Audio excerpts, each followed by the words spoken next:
नमस्कार, मैं कनिका दास। मैं मौजूद हूँ ग्राम सभा बीरपुर खुर्द में, जहाँ मेरे साथ प्रधान के रूप में दीपक जायसवाल जी मौजूद है। तो उनसे मैं जानना चाहूंगी कि अभी तक इन्होंने 4 साल में अपनी ग्राम सभा में क्या क्या विकास कार्यों को अंजाम दिए हैं और आने वाले 6-7 महीने में क्या रूपरेखा तैयार किया ताकि उस ग्राम सभा का कायापलट हो सके। सबसे पहले तो आपका हमारे चैनल में दीपक जी बहुत बहुत स्वागत है। जी, बहुत बहुत धन्यवाद आपसे मिलने की। और मेरे ग्राम सभा में मैं ग्राम पंचायत बीरपुर खुर्द ब्लॉक भैयाओं अम्बेडकर नगर से हूँ। मेरे ग्राम पंचायत में सारी कामें जैसे विशेष रूप से मैं व्यक्तिगत काम पर विशेष जोर दिया हूँ। विशेष काम व्यक्तिगत रूप से जैसे गौशाला 105 लगभग बनवाया हूँ और समतलीकरण लगभग 50 किसानों के खेतों का समतलीकरण करवाया हूँ और व्यक्तिगत तालाब भी खुदवाया गया है। बाकी लगभग गांव के विकास के लिए रोड का भी लगभग इंटरलॉकिंग मान के चलिए कि लगभग 2 किलोमीटर इंटरलॉकिंग हुई है और खड़ंजे का काम भी 2 से 3 किलोमीटर हुआ है। बाकी और भी व्यक्ति जैसे नाली है, हरिजन बस्तियों में 2-3 नाली बनी है और भी छोटे मोटे रास्तों का काम हुआ है। आवास और शौचालय कितने कुछ आवंटित हुए हैं? लगभग शौचालय हमारे 4.5 साल के कार्यकाल में 50 से 60 शौचालय बने हैं।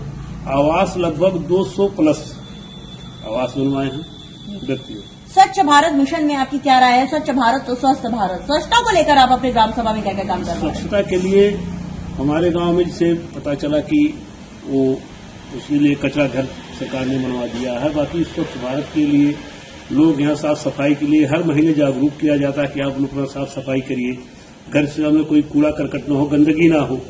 और हर जगह जो है जैसे जानवरों के लिए जानवर कोई मर जाता है तो उसको तुरंत जीसीबी बुलवा कर खुदवा करके उसको गड़वा दिया जाता है, तो इससे जो है प्रदूषण ना फैले, स्वच्छता बनी रहे। ओडीएफ में आपकी ग्राम सभा हो चुकी है, आयुष सेंटर वगैरह बन चुका है, कूड़ा गाड़ी से मतलब आ चुका है? हाँ, कूड़ा गाड़ी भी आ चुका है और उसके लिए उसका घर जो है ओडीएफ भी बन चुका है। आपका कोई ड्रीम प्रोजेक्ट, आपका सपना जो ग्राम सभा के लिए आप करना चाहते हैं? जो हम लोग चाह रहे हैं कि शादी के लिए बारात घर बन जाए, बाकी ये रायबरेली बन जाए और जिसे राशन घर बन जाए कोटेदारों के लिए सब है। अन्नपूर्णा भवन, हाँ, अन्नपूर्णा भवन जो बनता है सरकार जो दे रही है तमाम ग्राम पंचायतों में आई है, हमारे यहाँ भी बन जाए। बाकी तो और काम चल ही रहा है। सरकार हर महीने जिसे लोगों का जैसे कंप्यूटर सहायक है, पंचायत मित्र है, सबका वेतन, शौचालय जो साफ हो करती है सबका वेतन हर महीने जो। अच्छा, ये बताइए प्रधान जी, आपके यहाँ गौशाला है?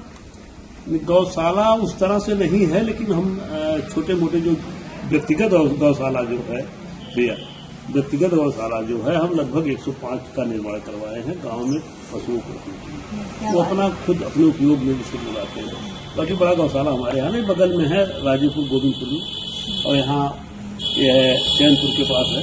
इस तरह से गौशाला कई जो जानवर आते हैं कलवा जो घूमते हैं तो उनको गाड़ी लोड करवा के आते हैं। बहुत अच्छा काम आप करते हैं। अच्छा, ये बताइए आपकी ग्राम सभा में अगर मैं बात करूं स्वास्थ्य के बारे में, तो आपने कोई रूपरेखा तैयार किया स्वास्थ्य को लेकर? क्योंकि हमारे उप मुख्यमंत्री नीरज पाठक भी स्वास्थ्य मंत्री हैं, स्वास्थ्य के प्रति काफी जागरूक भी है, तो स्वास्थ्य को लेकर क्या रूपरेखा तैयार की अपनी ग्राम सभा? जैसे हमारे यहाँ स्वास्थ्य के लिए अब उस तरह से बड़ा हॉस्पिटल तो नहीं है, लेकिन सरकार के द्वारा एक CHO की नियुक्ति हो गई हमारे पंचायत भवन पर, एक रूम दे दिया गया है।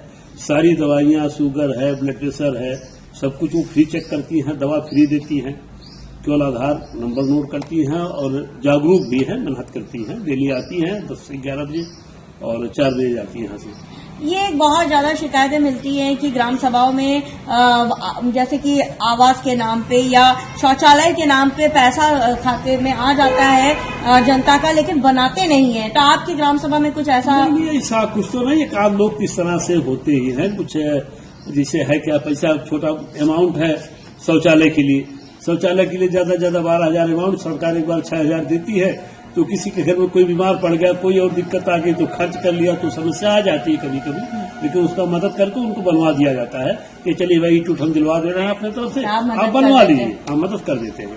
3 बार से आप पिछली बार? हाँ, 3 बार थे, पिछली बार हार गए थे, फिर अपनी बार फिर जीत, चौथी बार एक तरीके से हम कह सकते हैं आपके घर में आप चौथी बार? जी। पिताजी हमारे 20 साल प्रधान रहे बहुत पहले। जी। पुश्तैनी प्रधानी चली आ रही है, ये बीच में एक आध बार गैप, ये भोले बाबा की कृपा से। जी। जनता का प्यार आपको ऐसे मिलता आया है और आपके कर्मों की वजह से, कहते हैं कर्म जो ये प्रधानी चुनाव सबसे कठिन चुनाव ये नहीं, होता है। बिल्कुल कठिन तो है ही है। माँ बाप का कुछ सारी आशीर्वाद है, भोले बाबा की कृपा हम लोग ऊपर है, तो हर काम होता रहता है आसानी से। बहुत अच्छा लगा जान के। ये बताइए सरकार से आप और क्या मांग करते हैं कि आपकी ग्राम सभा में वो चीजों को उपलब्ध कराया जाए, और जनता से क्या कहना चाहेंगे कि इस बार आप चुनावी मैदान में किन किन रणनीति के साथ, इरादों के साथ और वादों के साथ उतर रहे हैं? भाई जनता से जो हमारा वादा था लगभग हम काम किए, बाकी जो अधूरा काम रह गया, थोड़ा मोड़ा रह गया है, वो भी काम किया जाएगा। जनता लगभग ठीक ठाक है, जनता खुशहाल है, जनता चाह भी रही है कि प्रधानी दोबारा बने। बाकी तो भाई अपना वो भोले बाबा की कृपा है। बस उनकी कृपा वही पर सब कुछ रहता है, करते सब वही है। बाकी तो जनता चाह रही है कि फिर दोबारा।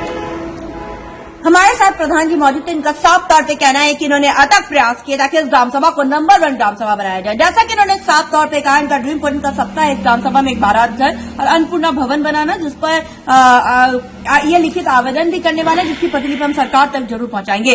जब हम ग्राम सभा में सर्वे किए थे, बहुत जनता से मुखातिब हुए थे, जिनका कहना था कि कुछ जगह जैसे नाली निकासी की समस्या है, जिस पर हमने आपसे वादा किया था गांव की कहानी प्रधान और जनता की जुबानी आप तक ले आएंगे और प्रधान की समस्याओं से भी आपको रूबरू कराएंगे, ताकि आप इनको वक्त दें। इनके पास अभी भी लगभग 6 से 7 महीने का समय है। जैसे जैसे बजट आएगा फिर ग्राम के विकास के लिए प्रधान जी वैसे ही तत्परता के साथ काम करेंगे, और हमें उम्मीद है प्रधान जी जिस स्तर से आप काम कर रहे हैं वैसे ही काम करते रहेंगे और जनता का दिल जीतते रहेंगे। काम हो रहा है, काम में कोई दिक्कत नहीं है, और जो भी आगे काम आएगा काम होगा। काम में जनता भी खुशहाल है, काम भी होता है। और जैसे हमारे यहाँ ये जल के लिए जैसे इंडिया मार का वो हैंडपंप है, तो ये भी काफी लगा। हमारे यहाँ जैसे पानी टंकी भी लग गई है, तो हर घर जल का भी व्यवस्था हो गया है। लगभग डेली सप्लाई सबको 3 बार मिलती है, सुबह 7 से 9 और 1 से 2 बजे तक, फिर 4 बजे से 6 बजे तक 3 बार सप्लाई जाती है। और सप्लाई भी लगभग डेली, कभी कुछ विशेष रूप से खराब हो गया कभी बंद रहती है, सप्लाई भी पानी का बराबर चल रहा है। अब देखने वाली बात बस ये होगी कि इस ग्राम सभा को हम एक आदर्श ग्राम सभा के रूप में लखनऊ ले जाते हैं या नहीं। जर्नलिस्ट राजू शर्मा के साथ मैं कोनिका दास, आई न्यूज़ उत्तर प्रदेश, लखनऊ।